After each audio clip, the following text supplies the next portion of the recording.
Hey everyone, Seymour Balzac here with just a quick little deck tech video on my break at work. Wanted to get this out as soon as possible so you guys can be playing the best deck possible for the throne room, and then I'll follow this up with a gameplay video of highlights of me playing this deck for my stream tonight. That'll probably be uploaded tomorrow morning, but I want to get this out as soon as possible. So we've got the throne room. Featured location. Basically, cards with the highest power there have their power doubled, so you want to be playing big stuff. And that's kind of what this deck is built around. You're going to be playing big stuff. Gotta give a shout out to Alexander Kossia on YouTube. There's a combo in this deck that I first saw him play it, so I will go over that combo first. It's basically an Exodia combo. You're not going to get it often, but if you do, you're going to win. So you start with Black Widow. Black Widow adds a Widow's Bite into their hand, which basically makes it so they can't draw on their next turn, and they have to eat up a board space. Alright, and then you follow that up on turn 3 with Wave. Next turn, all cards in each player's hand are cost 4. That lets you drop a 6-drop on turn 4. You'd play the Wave in the same lane as the Black Widow, and then you play the Odin. The Odin's going to re-trigger both your Wave and the Black Widow, so there's going to add another Widow's Bite to their hand, and then Wave is going to set everything to 4 in their hand, so that Widow's Bite is now going to be 4.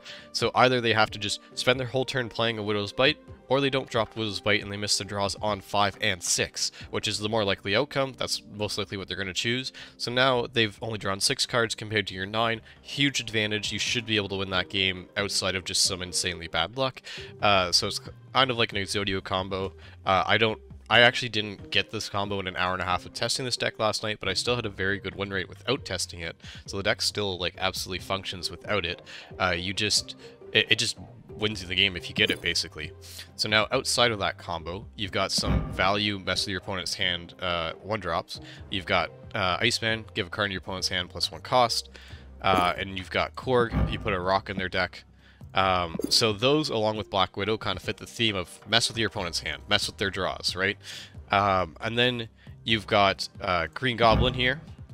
That messes with your opponent's board, and you've got Hobgoblin here that also messes with your opponent's board. Same thing with the Widow's Bite, that messes with your opponent's board too, eats up a bunch of board space, so that fits kind of another theme of messing with your opponent's board.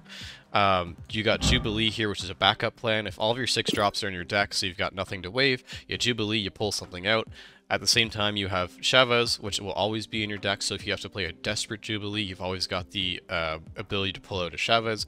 Chavez is basically auto-include if you're playing Jubilee. You should always have Chavez in your deck if you are using Jubilee. Shang-Chi, absolute auto-include while this location is out.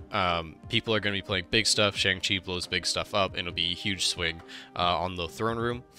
And it combos well with Wave, because if you play Wave, your opponent's going to want to make the most out of getting all their cards set to 4, so they might drop their big card on turn 4, you drop a big card on turn 4, and then you Shang-Chi their big card on 5, and then you can drop another big card on 6. So it works very well with Wave.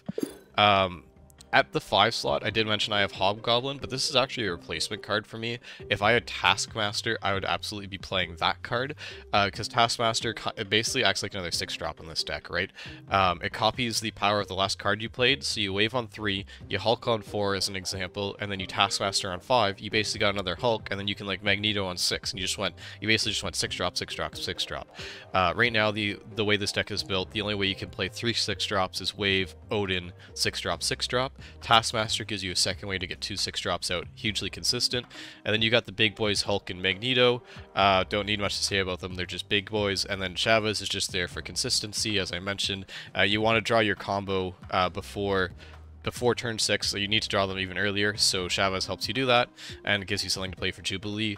I have not included Infinite in this deck because you're playing cards on turn 5, so you don't really want to Infinite with this deck. So you do lose Throne Room to Infinites, so just watch out for that. That's the only thing that you have to be careful for. Now, this has a few Pool 3 cards. This requires Wave to work. If you don't have Wave, your best bet, I think, would be to play a Lockjaw deck. That was the second most successful deck in my testing last night. And if you don't have Lockjaw, say you're Pool 2, then you're looking at just running kind of a Jubilee deck with just some big cost cards and a general curve to help you out. But I believe this deck is the one I had the most success last night in testing, and this is what I'll be running all night tonight on stream. So don't forget to come check me out on stream. Twitch.tv/SeymourBalzac. I'll be there after my physio tonight, so I'll probably be starting around about 5:30. And if you like this video, please don't forget to drop a like and subscribe. It's the best way to help the channel, and I hope everyone enjoys a good couple days with the throne room using this deck.